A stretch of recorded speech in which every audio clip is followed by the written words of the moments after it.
Hey guys, welcome to another video of MaxiAspie, and today guys I'm going to be showing you the full interview that I did with BBC. So earlier this year I was asked to go on to BBC South Today News to speak about coronavirus and the impact it was having on autistic people. And all these interviews, normally when it goes onto the television you only see a few seconds, a few minutes of the interview. So I thought it'd be a good idea to release the full interview on this YouTube channel.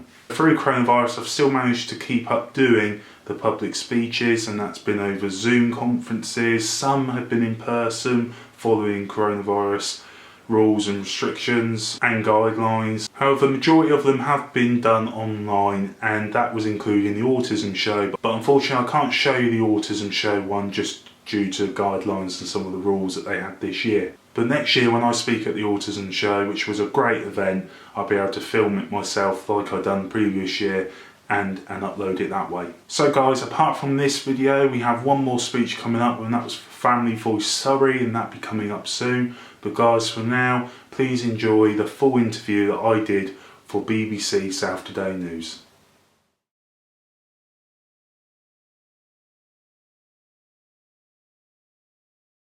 I mean, obviously I'm used to being at home, and I'm not at home at the moment either. So you know, that's been, I suppose, different, different environment, different routines, different everything really. Obviously I'm used to going to work, and getting in the car and driving to work, which is normally about an hour away. So I'm used to kind of that hour there, hour back. And yeah, now we're working from home. I'm only working at the moment 4 days a week, but it's just really, really tricky. It's really tricky getting used to stuff and not worrying about it. You hear things come through all the time, and then you're thinking, is this a good thing? Is this a bad thing? Sometimes I'm, a bit obviously careful about what we read, because the minute we get our hopes up, it's something else will come through. So it's been really hard, especially the routine being broken. I still try and stay to the routine as much as I can, but obviously not being at home makes that even more harder. Well, I mean, autism, is I suppose I've been setting up like some interviews for my YouTube channel this week, so I've kind of learned a lot.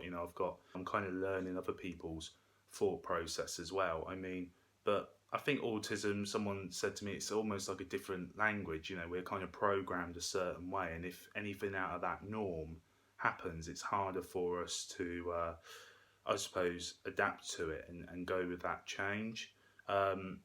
Routine is kind of what makes, I suppose, my day go as well as possible. To the smallest thing could happen, and it really will affect my day and flow. So, with this, pandemic happening, it's obviously thrown everything into the works. But also, I mean, luckily for me, I've been able to, I suppose, adapt a bit more better and change, because I think throughout life I've kind of learned that that's unfortunately life, and unfortunately no one really is going to adapt around you, which I think shouldn't be that way. I think everyone should be given the right support and help when needed.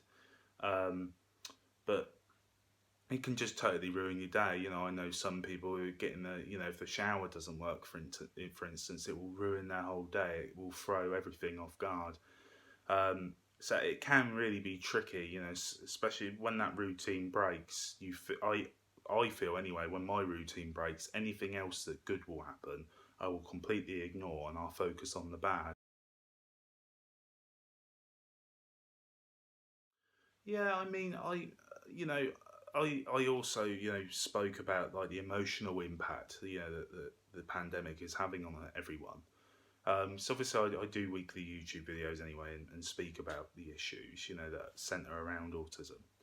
And in one of the videos I actually bring up the fact that the emotional aspect of how the pandemic is making them feel is actually some of the things that people with autism feel on a day-to-day basis. For instance, there's only 16% of people in full-time work with autism. I mean, that hasn't changed for 10 years. But now people are starting to feel uncertain about their own jobs because of the pandemic, and because people are being furloughed and losing jobs. Also, people aren't able to socialise anymore because they're effectively being told stay indoors, don't go and see your parents or your friends. So the feeling that people with autism want to socialise and they can't, now neurotypical people are feeling because they can't go out and do that. Um, and obviously the help and support, there's some people that are self-employed, there's some people that might not feel they're getting support or help from the government, and I think that's another added thing that somebody with autism feels anyway, because people with autism are 4 times more likely to be lonely. They are only 16% of people in full-time work, and there are loads of people with autism that aren't getting the help from the government. So, with this added, pandemic as well, I think not only neurotypical people are now feeling a small part of, I suppose, what it's like to be autistic, emotionally. We're now kind of feeling it, I suppose, a bit harder because any chances of, for instance, 16% of people in full-time work going up, this has set us really back. It's terrible that people are losing their lives over it as well, and that's the thing that kind of makes me think, we just kind of got to get through it and make sure that, one, everybody's safe, and mentally and physically, really. So I'd say the days I'm working is a bit more easier because, it's just get up in the morning, get showered, and the only real difference is, I'm not doing that travel to or from. The things that I'm missing is, going out and seeing friends and seeing my family and going to the gym and everything else, it's kind of more, I suppose, work. And what I found coping really is making myself more busy, with anything, with if it's website or YouTube or whatever it is, making sure I delve into that, and obviously delve into work as much will take my mind off it. Um, but it's the small things, I suppose, that we all take for granted that I found difficult to do once upon a time anyway. Like going to the pub and being in a noisy environment. Shopping is really bad, for me now. It'd be hard. I mean, I walked up one of the aisles, that had an arrow going the other way, and someone shouted at me and said, "You're not meant to come up here." And again, it was my first time kind of going into the shop since this whole thing's happened. So a lot of change there, and it's a bit, it's about being mindful. It's obviously it's invisible condition. They won't see me and think autistic. But it's still about being mindful. Yes, there is a global pandemic about going on, but there's no reason to shout or be horrible with each other. So I'd say routine for me in getting up has fairly stayed the same. It's on my off day, it's on my weekend or when I'm not working. It's really tough, And still, I miss the communication at work. I'm not going to lie. I am quite a I love communicating with people. I love interaction with people, and not having that is a lot harder as well, so, and it's not like you can just go up to your manager or your co-worker and have a conversation, so it's just much harder, and you feel the sense of loneliness even more because of that. Yeah, I think they would. I think because, again, the communication is quite hard, because if you live, at home with friends or family, someone can just walk up to you and begin that initial communication, and it doesn't matter if you verbally don't speak back, it doesn't matter if you're concentrating on something, you still have that communication with somebody, they're speaking with you, they're taking interest in what you're doing.